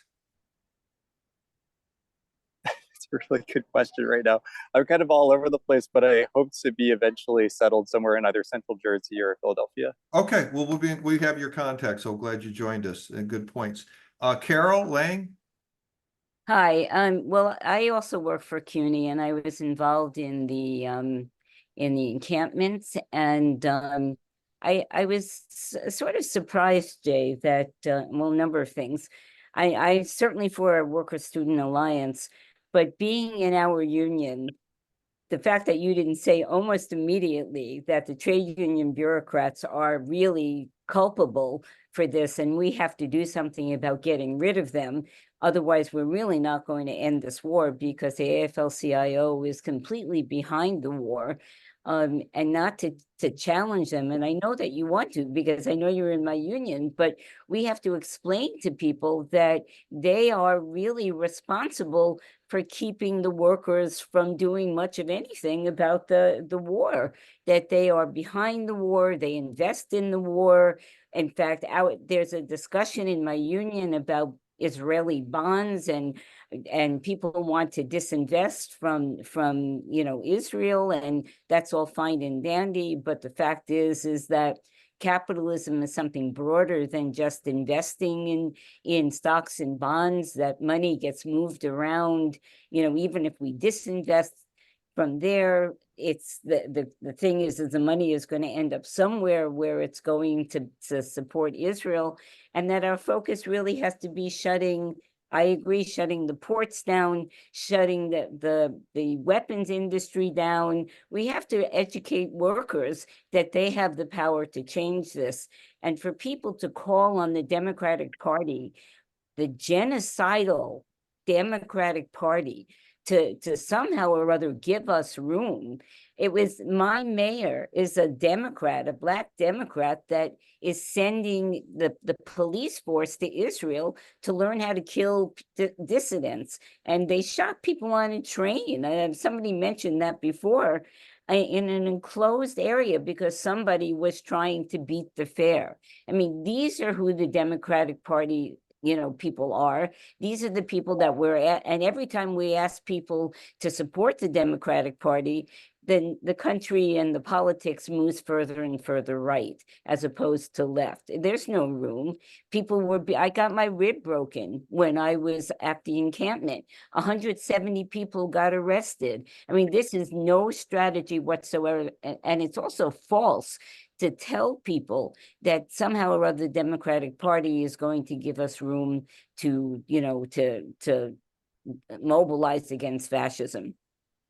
The fascists decide. I'll be done in a minute. I would like to encourage people to come down to Washington to demonstrate against the AFL-CIO and their policies about supporting Israel, supporting the Histadrut, giving money to Israel. And let's start mobilizing workers to really end the war and to fight for a communist society. Okay. Let's. Eric, you're back. Or go ahead. Yes. Sorry. So yeah, why don't we have responses from the panelists? And it's not obligatory. You can pass, but yeah. So or could we have two more speakers with their in the audience? Could we just go with those two, and then we'll just go? Oh, do we have more hands up? Yeah, we have two people. So why don't we do that, and then I we'll don't go understand. back to Oh, I see. They're at the end of my row. Yeah. All right. We have Florence and then another William Bauer. And then we can go back to the panel. We can. Florence, go ahead. I didn't see you. You were at the end of my row. Oh, no worries. First of all, I just want to start off by saying, I really agree with what Carol Lang said, and I think that was an amazing testament, and I hope you were able to recover after the encampment, because I heard that you got your rib broken, which sounds like it must hurt. And thank you, by the way. I just want to provide some comment because, in general, like I've agreed with the things that were said here, but I just want to emphasize that in order for us to really get anything done, we cannot stay within the Democratic Party to do it. I don't think the two-party system will save us. I don't think the Democrats will save us. They've proven time and time again that, their interests are corporate interests. They're a capitalist, imperialist party. And now it's come to a matter of genocide that's happening in Gaza. And so I just want to emphasize the need to break from the Democrats and create an independent workers' party and finally start turning words into action. So yeah, those are the comments that I wanted to add. And also I realized I haven't done an introduction yet. My name is Florence Jin, and I'm from the North New Jersey DSA. So yeah. Okay, thanks, Florence. William Bauer. Yes. Hi. I'm a colleague of Jay Arena's at the College of Staten Island. And I wanted to kind of reinforce what Carol was saying, and maybe go a little bit further. I really, first of all, appreciate the incredible idealism that brings everybody here to this discussion, and the panelists also. Just your compassion for humanity is really to be admired and applauded. And yet, my concern really is that we're up against the most cynical forces in the world right now. And I'm thinking back to the protests of the World Trade Organization in Seattle, and then Occupy, those protests. We're up against very daunting odds, and I'm also very aware of the potential, at least, if not the actuality, of infiltration. So that, for example, there is an organization or a website called Canary Mission that basically doxes and makes public people who are really in the resistance against Israel's genocidal campaign and the Zionist project. So whatever organization we resolve to do, I think we really also need to keep in mind the necessity to protect ourselves from these very cynical forces. Okay, so now, thank you, William. Now we will have a chance for brief responses from the panel. Anyone who wants to speak. Oh, okay. On the panel. Yeah. Okay. Could I speak? Go ahead. Yeah. Mike from New Orleans, Firebrand. First of all, I appreciate what Steve Zeltzer and Chris and other people have talked about, how when we approach the working class, I'm thinking of it from a movement, we do have to take in consideration the realities that go along with the trade union leadership. Okay, being a Katrina survivor, And having been part of the right of return movement, I've gotten to see anyone here has gotten to see the trade union bureaucracy stab people in the back when they're at their very lowest, or just be totally paralyzed in the face of a ruling class offensive where they don't even know, hey, you've got to kind of lift your guns, you're being charged. And they just passively submit, and then the whole union gets destroyed. Big unions like the one at Avondale here.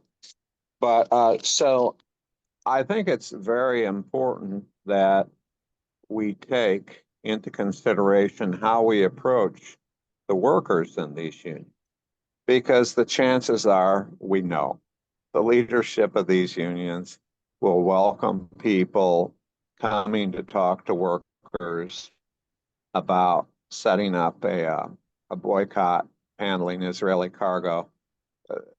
Their attitude will be, we need this like another hole in the head. Okay, they're joined at the hip with the Democrats, at least the ones here, and some are with the Republicans. But and then we have, because the nature of the bureaucracy, all right, they play a certain role, which is essentially, in my opinion, class collaborationists.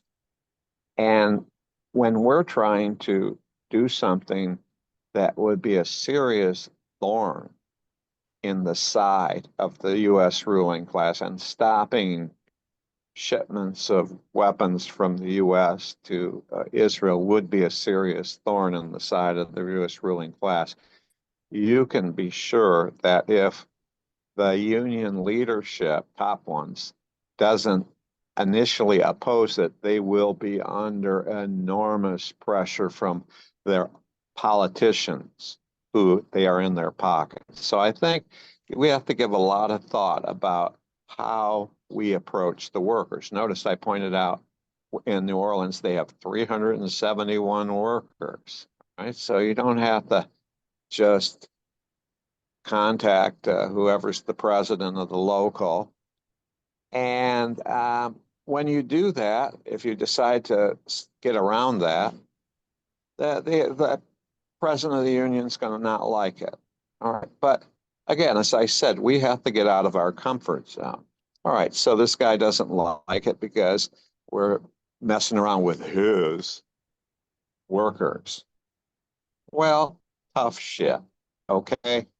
And I think we have to have some diplomacy in the way we approach this. But right now, people are dying, and the real power isn't with the trade union boss. The real power is with the workers themselves. And those are the people who we need to win their support. Now, one other thing with Chris from Spain brought up, and I guess this isn't the place, but we are living in an incredibly stressful time when it comes to geostrategic affairs. We have a situation where U.S. bombs are being dropped every day on the country that has the largest nuclear stockpile in the world, Federation of Russia. Right? You don't have to be pro-Putin to acknowledge this reality, or to think, well, wow, that's mind-blowing. And then, of course, we have Israel. Now it's about ready to flare up in Lebanon, and who knows what that's going to have. But we do have to take into consideration, the geostrategic realities of the time, and they're terrible, right? Terrible. And I see that war in Ukraine. I mean, we're used to seeing, sad to say, Palestinians being slaughtered, although now is the all-time worst ever slaughter of Palestinians. So that is just abominable. But then, we have to say, what are we going to do? And I like the idea of stopping the arms shipment. First, we could do it with to Israel, because there, we live in an imperialist power, and down the road there'll be plenty of other events or causes where the U.S. will be shipping weapons to whoever the goons are of the day on their side. But those are the main points I wanted to bring up. There are a lot of others. I have no use for the Democratic or Republican Party, but I'm not going to go into that right now. Okay. Okay, thanks.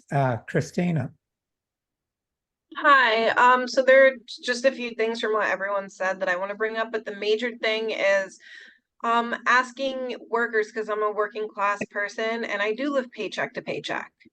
And when I talk to people about uniting and doing joint protests, I also have to keep in mind, because there are so many people that have their families fed, managers and bosses do give consequences. I've had so much abuse at my job because I'm running for Senate, because I'm standing against the Democratic Party. And so we have to keep in mind, how are we going to pay their bills? How do we help them if they're getting retaliation from their bosses, or retaliation from the union leaders? Because I literally, due to political reasons, to my union vice president and my union district leader abandoned me over politics because I'm in the Green Party running for Senate. And so it becomes like a very big issue, and these are real issues that workers have to do. And then there's his name's Terrence. He's part of like the general strike that they're working on for the entire country.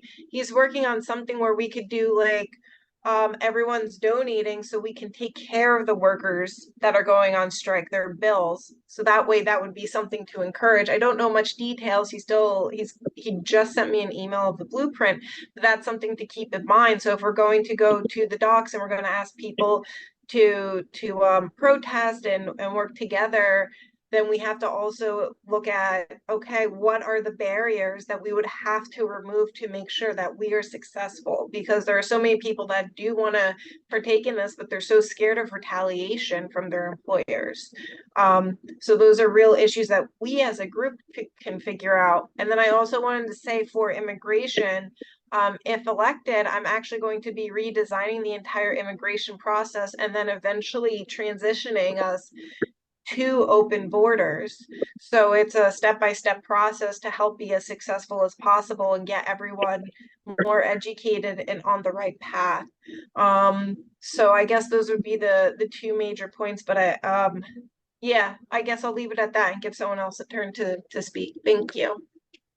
Okay, Jay, you wanted to say. Yeah, so there's been some differences here, but I think a real agreement that we have that's very positive, that is distinct from other elements of the movement around Palestine, is that we have to go to the workers, and that the ports are a key node in order to win, and crucially to end the genocide. And so, we have other groups that continue, these large pageants in New York City and different cities, which have their place.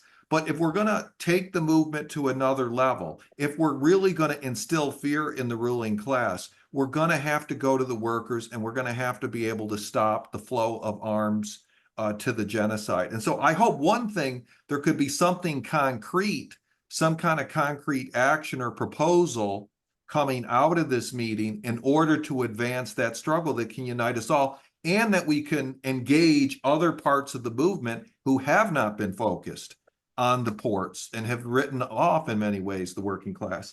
The other issue is, Steve and Charles on being prepared for a coup attempt, and then what the work that you're doing in Palatine. That's all fine, but this is kind of our argument about the need for popular assemblies.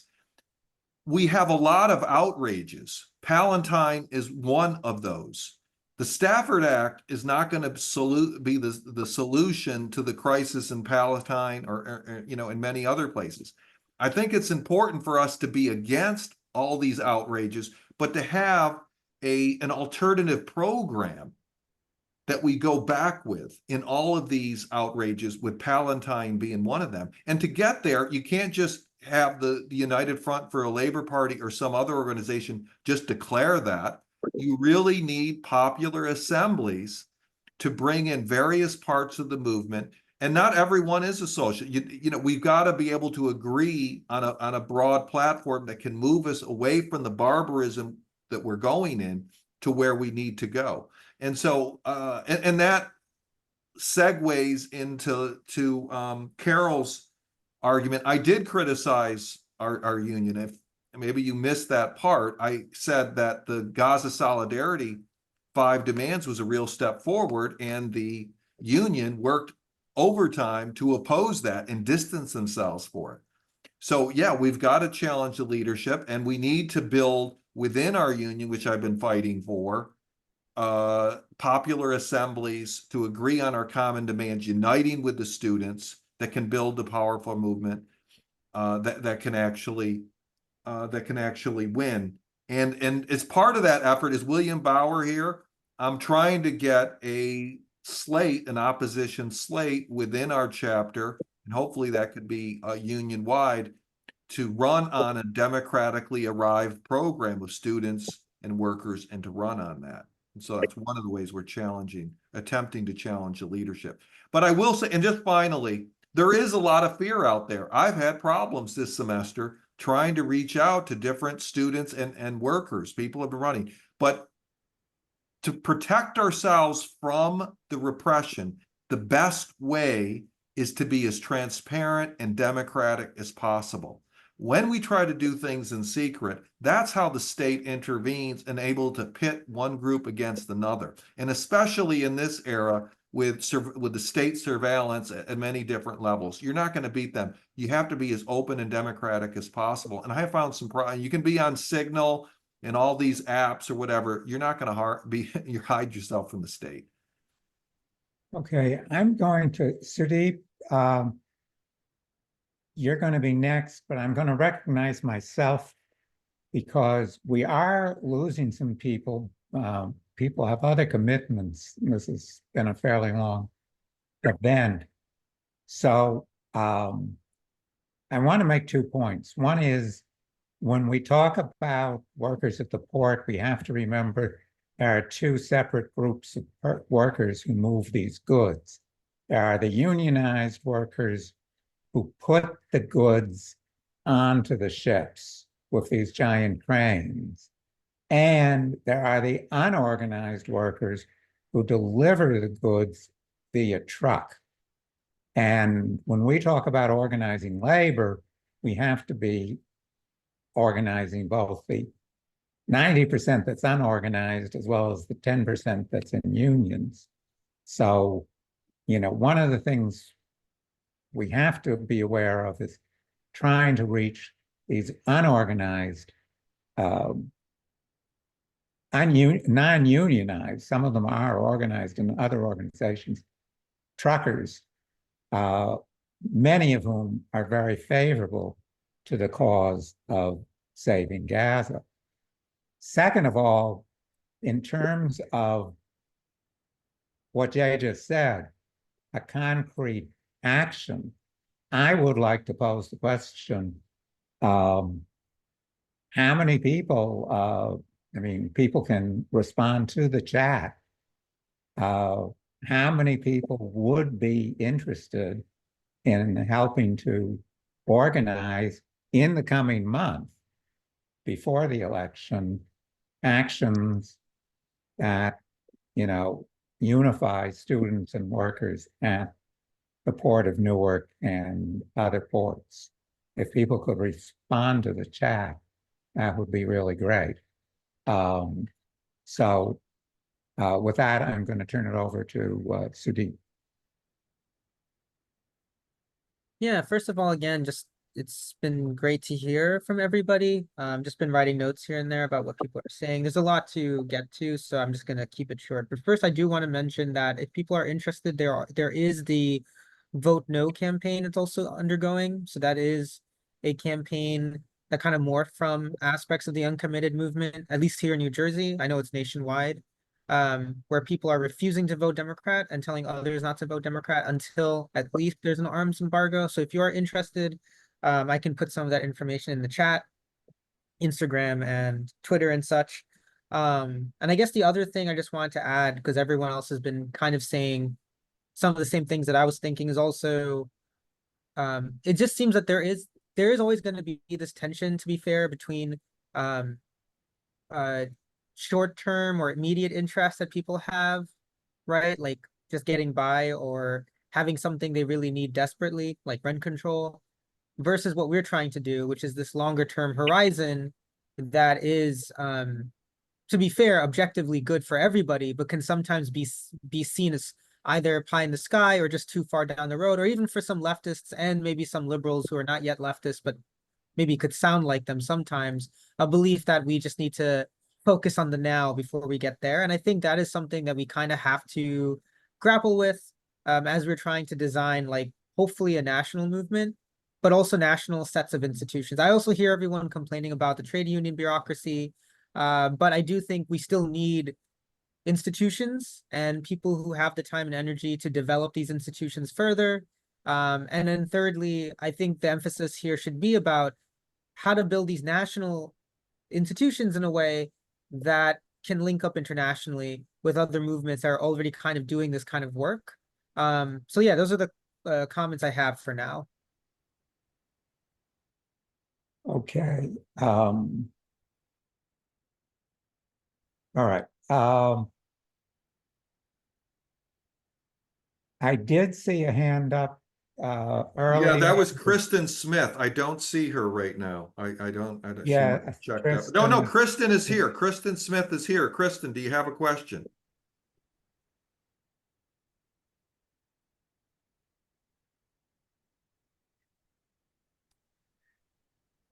Hi, You have to can you unmute hear me? yourself. Yes. Yes, hi. So I'm Kristen, she, they pronouns. I'm in Central New Jersey.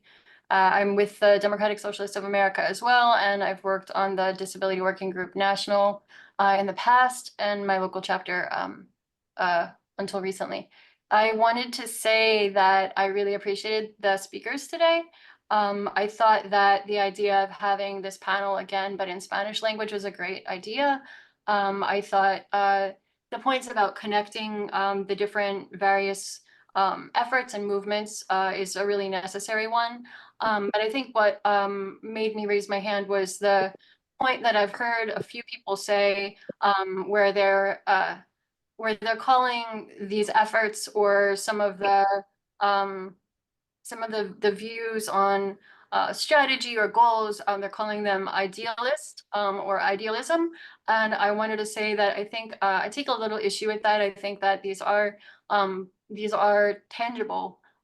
This was work that needs to be done, and ending the genocide is something that we can achieve if we do in fact organize, and we do in fact work together, and we do decide that we aren't going to give in to concessions like voting for the Democrats or believing that our hope lies in establishment parties. As a parent, I have a very difficult time. I have a 4-year-old, a very difficult time finding the space to organize with large groups. And I do what I can when I can, which right now admittedly isn't a lot, but I'm glad to be here today with you all. I think that this is really important work, and everyone is saying really important things. And that was pretty much it. I was trying to write out my comment because I wasn't sure I was going to get to speak, so I'll send that as well. But thank you for giving me the chance to talk. All right. Thanks, Tristan. I was responding and wanted to respond to the same point, is that Jay and I were at this memorial service for a wonderful comrade, Carol Gay, and we were singing the traditional solidarity at the end of the service. And those words are extremely true and should never be forgotten. In our hands is placed a power greater than their hoarded gold, greater than the might of armies magnified 1,000-fold. We do have the power to stop this war. We have to use that power, just like the movement of half a century ago, which I did participate in, had the power, an international movement, very much including the efforts of the Vietnamese people themselves, ended the Vietnam War, which had the full force of the United States ruling class behind it. And we ended it actually under a Republican, not under a Democrat. So I think that it is the ability of the workers to use that power that we do have, that is critical to what happens. And it's whether it's Trump or Harris, that's what will protect democratic rights. That's what will protect us from a new dark age, is not who is in the White House, but our ability and our willingness to use the power that we already have. We are many, they are few. Still true today. Okay, anyone else?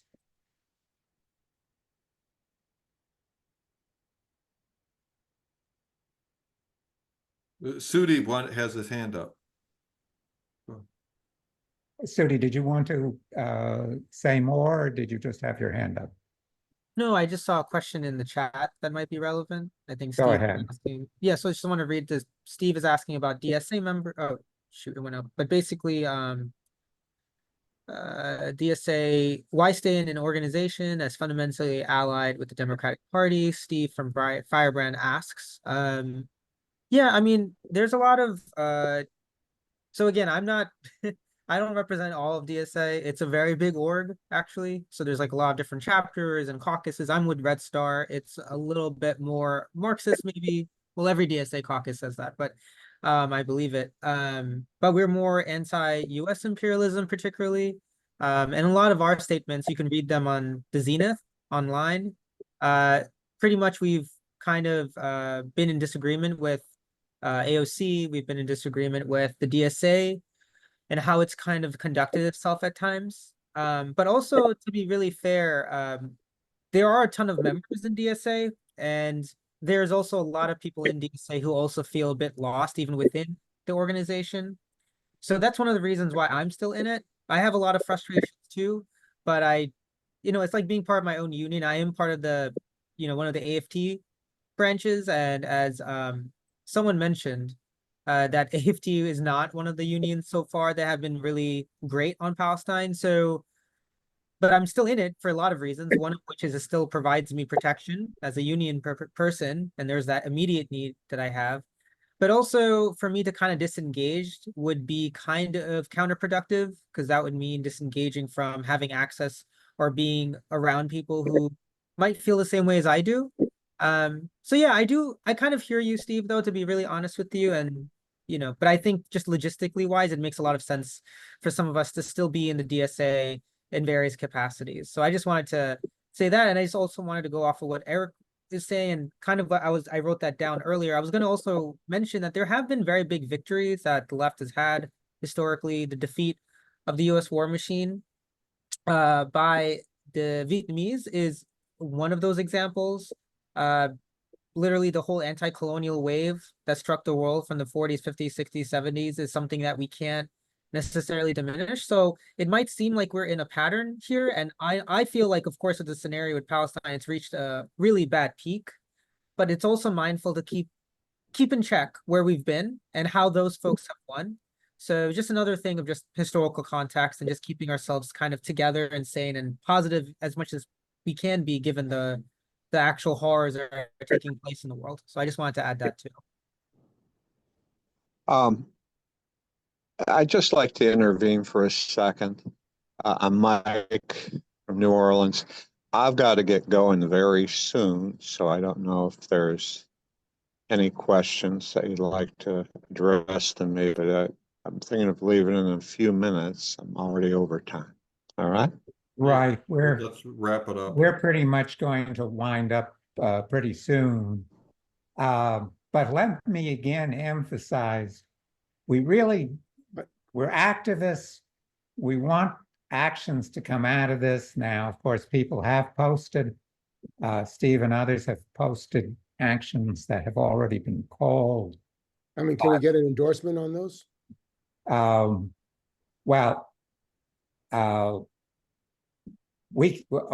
mean, the forum can't endorse anything, but yeah, people can absolutely go back to their organizations. But I would again like people, most of us for fundamental reasons, most of the population of the world lives near port facilities, and most of us do. So I would again urge people, and we're going to be reaching out to you by email, to volunteer to see whether we can get some of these actions going in the immediate future, in the period between now and the election, which also covers potentially the period of the strike of the East Coast port workers. If we can get actions in Port of Newark, Port of New Orleans, Port of Oakland, Port of Los Angeles, and elsewhere. So I would again urge people to, send your availability to work on this.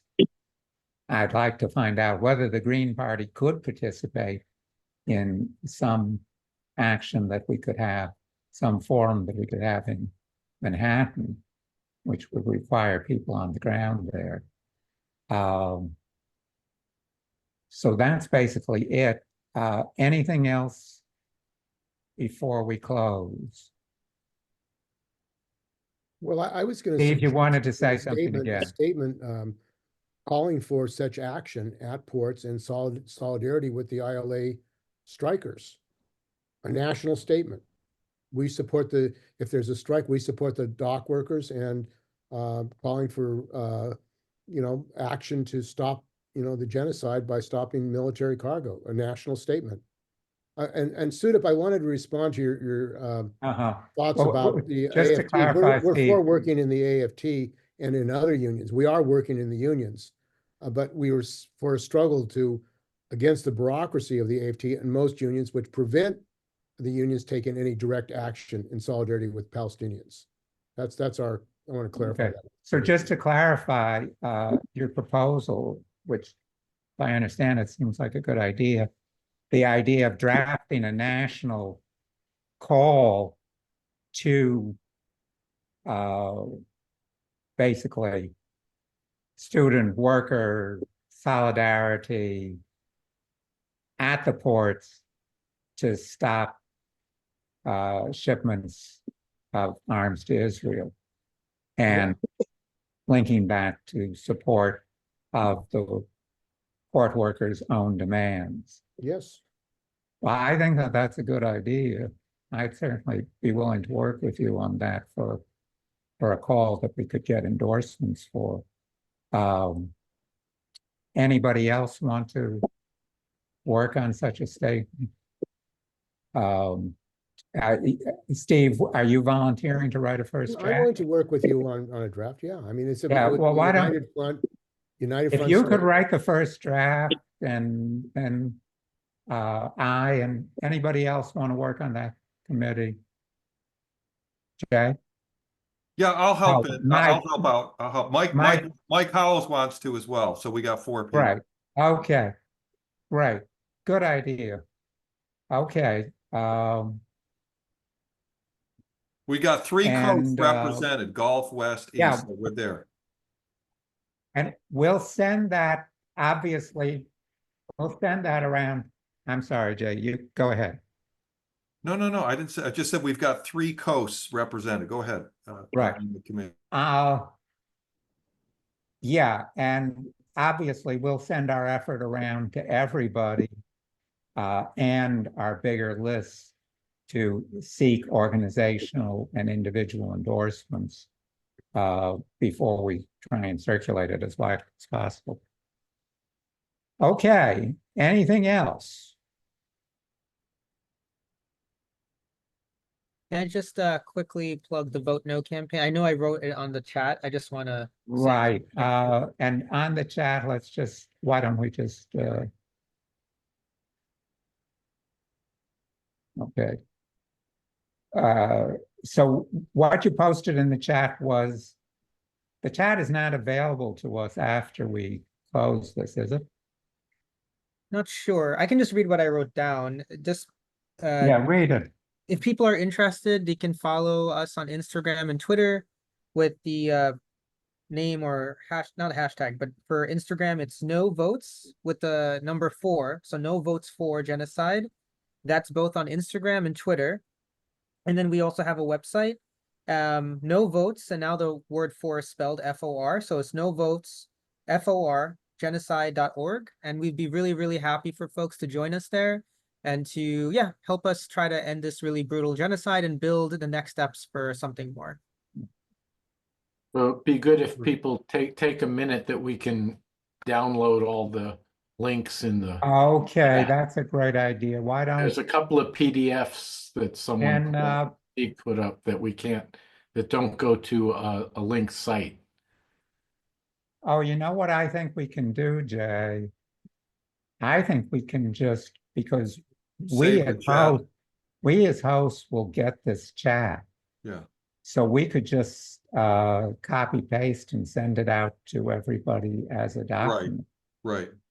So don't worry, we'll try and do, Jay, I'm volunteering you since you're the real Yeah, host. I'll send this, and everyone that registered, I will send it out. And Sudip, thanks for posting that. Hope we can stay in contact with you around the port action and DSA. So I hope that'll be great. Right. Okay. Good enough. Okay, well, thanks everybody for coming. I know people have to run along, and we've only got a third of the participants left. So we will stay in touch with everybody. And as we say, move forward. Solidarity. Solidarity. Okay.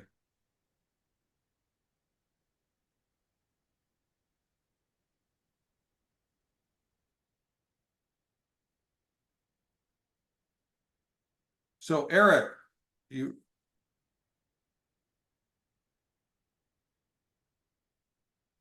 So when I close this, it's going to give me that option to save the shit.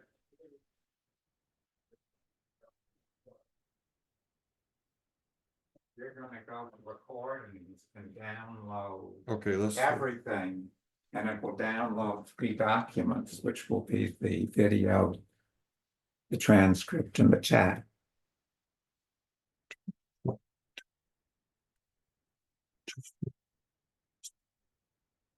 No, wait. She's just caught there. I was gonna, all right. Oh, okay. Just move it. Yeah.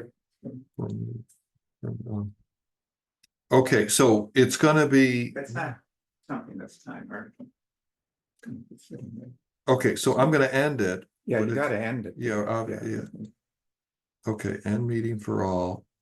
Okay, but it's gonna have an option to save. No, It's just end